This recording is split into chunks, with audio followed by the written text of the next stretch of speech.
আসসালামু আলাইকুম, আশা করি সবাই ভালো আছেন। এই গভর্নমেন্ট আসার পর মোটা দাগে আমরা কি কি সুবিধা পেয়েছি বা পাবো সামনে, এইরকম প্রায় 60টি মোটা দাগে আপনাদেরকে আমি স্মরণ করিয়ে দিচ্ছি যে 60টি সুবিধা এই গভর্নমেন্ট না আসলে আমরা পেতাম না। ভবিষ্যতে আরো কিছু সুবিধা অ্যাড হতে যাচ্ছে চাকরিজীবী প্রার্থী এবং ভবিষ্যতের চাকরিজীবীদের জন্য। আচ্ছা, প্রথমে আমরা কি পেলাম? প্রথমে নাম্বার 1 পেলাম আবেদন ফি। যেইখানে প্রথম শ্রেণীর প্রায় 700 টাকা লাগতো, কিছু কিছু জবে 1000 টাকাও লাগতো।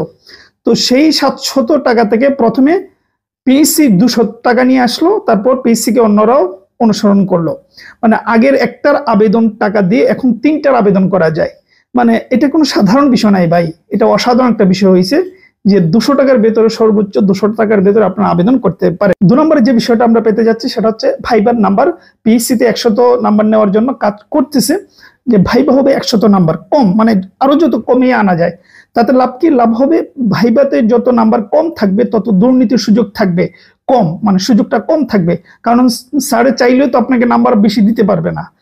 তাহলে ভাইবাতে যত নাম্বার কম থাকবে ততই সুবিধা, সেটা আমরা পেতে যাচ্ছি। 3 নম্বর হচ্ছে কোটা। কোটার জন্য তো এত কিছু হলো, কিন্তু তারপর প্র্যাকটিক্যালি যে বিষয়টা আমি দুটোর কথা বলি। প্রাইমারিতে 60% আপুরা নিয়ে নিত, 20% কোটা এই পোষ্য কোটা নিয়ে নিত, কিন্তু এখন এই কিছুদিনের ভেতরেই প্রাইমারি নিয়োগ আসতে যাচ্ছে এই দুটো কোটার বাইরে, এবং প্রাইমারি সম্পূর্ণ নতুন আঙ্গিকে, নতুন সুবিধা, নতুন কিছু নিয়ে, নতুন গ্রেড নিয়ে, তাহলে সম্পূর্ণ নতুন আঙ্গিকে কোটাবিহীন ভাবে আসতেছে। পাশাপাশি আরেকটা প্যারা ছিল আমাদের, রেলওয়ের নিয়োগ 40% কোটায় চলে যেত, সেইটাও এবার আর হবে না। তাহলে এইটা কিন্তু আমরা নতুন কিছু পেলাম। 4 নম্বর বিষয়টা আমি আবারও জোর দেবো, গ্রেডের বিষয়ে। প্রাইমারির গ্রেড, প্রাইমারি 12তম গ্রেডে পাচ্ছেন। এখন যারা জব করতেছে তারা কিন্তু 13তম গ্রেড, নতুন যারা ঢুকবেন তারা 12তম গ্রেড পাবেন, তারপর 4 বছর পরে 11তম গ্রেড পাবেন। আর অন্যদিকে এই যে প্রধান শিক্ষক যারা, তারা 10ম গ্রেড পাচ্ছে। অসাধারণ অসাধারণ।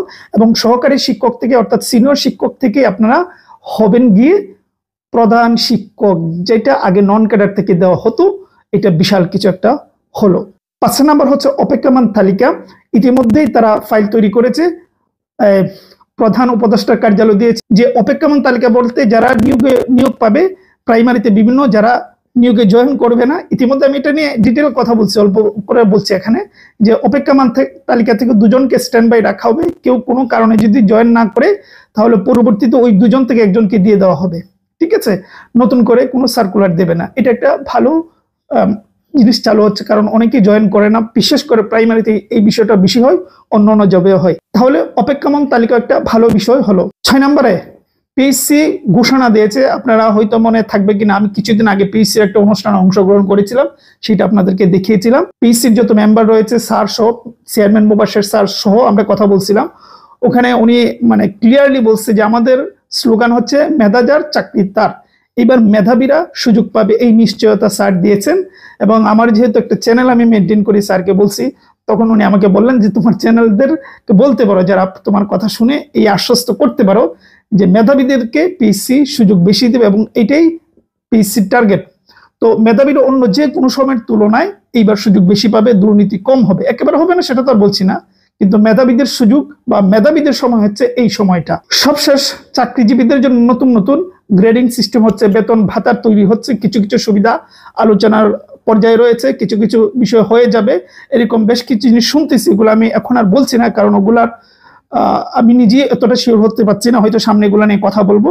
সহজ কথায় নতুন নতুন বিষয় চাকরিজীবীদের জন্য যুগ হচ্ছে, যেগুলা সুবিধা আর সুবিধা। তাহলে কেন ভাই চাকরি করবেন না, কেন পড়াশোনা করবেন না? সুতরাং পড়াশোনা করেন, নতুন নতুন সুবিধা ইনশাল্লাহ অবশ্যই ভোগ করবেন। এই ছিল আজকের কথাবার্তা। ভালো থাকবেন, সুস্থ থাকবেন।